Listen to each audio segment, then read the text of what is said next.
আসসালামু আলাইকুম প্রিয় বন্ধুরা, আশা করছি যে যেখানে বসে আমার রেসিপি দেখছেন সবাই সুস্থ আছেন, ভালো আছেন। সিয়ানা ব্লগে আপনাদের স্বাগত জানাচ্ছি। বন্ধুরা, আজ আমি আপনাদের আম দিয়ে আম পুলি বানিয়ে দেখাবো।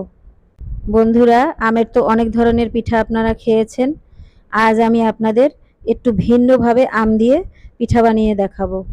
আপনারা ঘরে থাকা উপকরণ দিয়েই এই পিঠাটি তৈরি করতে পারেন। পিঠা তৈরি করার জন্য এখানে আমি আম ছোট ছোট পিস পিস করে কেটে নিয়েছি। পিঠা বানানোর জন্য এখানে আমি 2 কাপ পরিমাণে আটা নিয়েছি। দিয়ে দিচ্ছি পরিমাণ মতো লবণ, আর দিচ্ছি সামান্য পরিমাণে কালো জিরে, আর দিয়ে দিচ্ছি পরিমাণ মতো সাদা তেল। এখন উপকরণগুলো ভালো করে মিশিয়ে নিচ্ছি।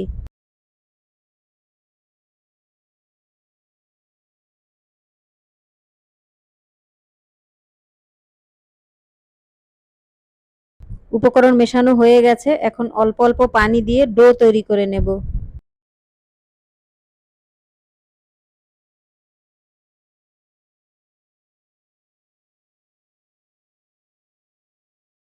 ডো তৈরি হয়ে গেছে, এখন হালকা পরিমাণে তেল নিয়ে হাতে ডোর উপর লাগিয়ে 10 মিনিটের জন্য রেস্টে রেখে দিচ্ছি। 10 মিনিট পরে ডোটা ভালো করে মেখে 4 ভাগে ভাগ করে নিচ্ছি।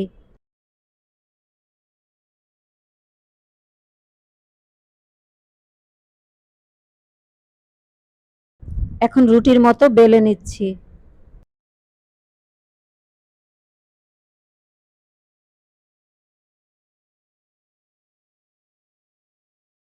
রুটির মতো পাতলা করা যাবে না, একটু মোটা রাখতে হবে।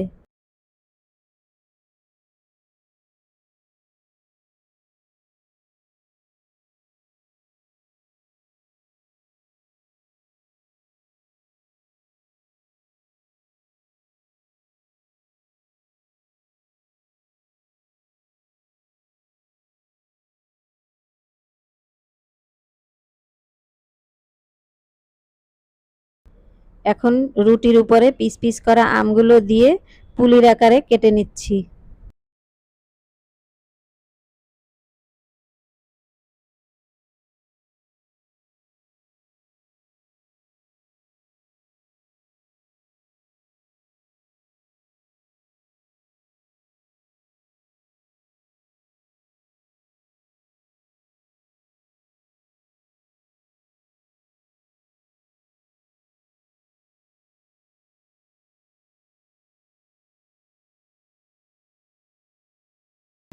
এখন একটি কাঁটা চামচের সাহায্যে সাইডগুলো চেপে চেপে লাগিয়ে দিচ্ছি।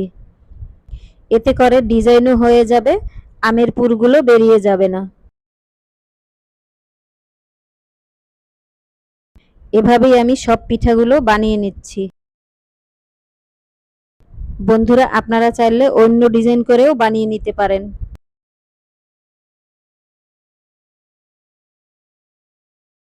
আপনাদের সুবিধার জন্য আমি অন্য ডিজাইন করেও দেখিয়ে দিচ্ছি।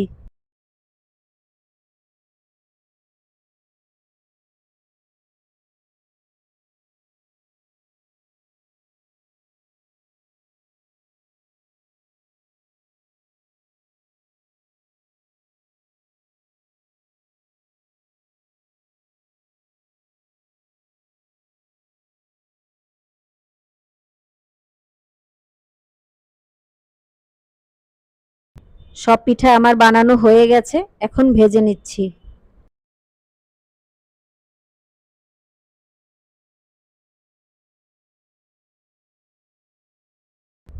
ভেজে নেওয়ার জন্য আগে থেকেই আমি চুলার উপরে তেল গরম বসিয়ে দিয়েছি।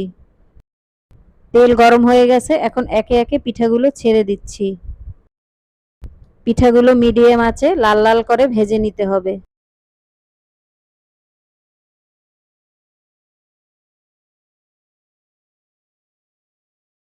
বন্ধুরা, পিঠা ভাজা হয়ে গেছে, এখন তুলে নিচ্ছি।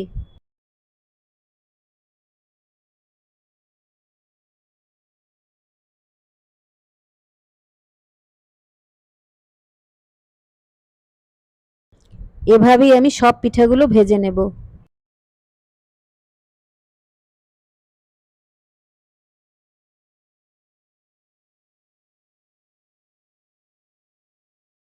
তৈরি হয়ে গেল মজাদার আম পুলি। বন্ধুরা, আপনারা এভাবে ঘরোয়া উপাদান দিয়ে আম পুলি বানিয়ে দেখতে পারেন। খুব সহজ একটা রেসিপি, আপনাদের সবার কাছেই ভালো লাগবে। বন্ধুরা, আশা করছি আমার এই আম পুলির রেসিপিটি আপনাদের সবার কাছে ভালো লেগেছে। আমার রেসিপিটি যদি ভালো লেগে থাকে তবে লাইক, শেয়ার, কমেন্ট এবং সাবস্ক্রাইব করে পাশে থাকা বেল আইকনটি অন করে দিবেন। আমি ভিডিও দেওয়ার সাথে সাথে আপনাদের কাছে পৌঁছে যাবে। সবাইকে অসংখ্য অসংখ্য ধন্যবাদ।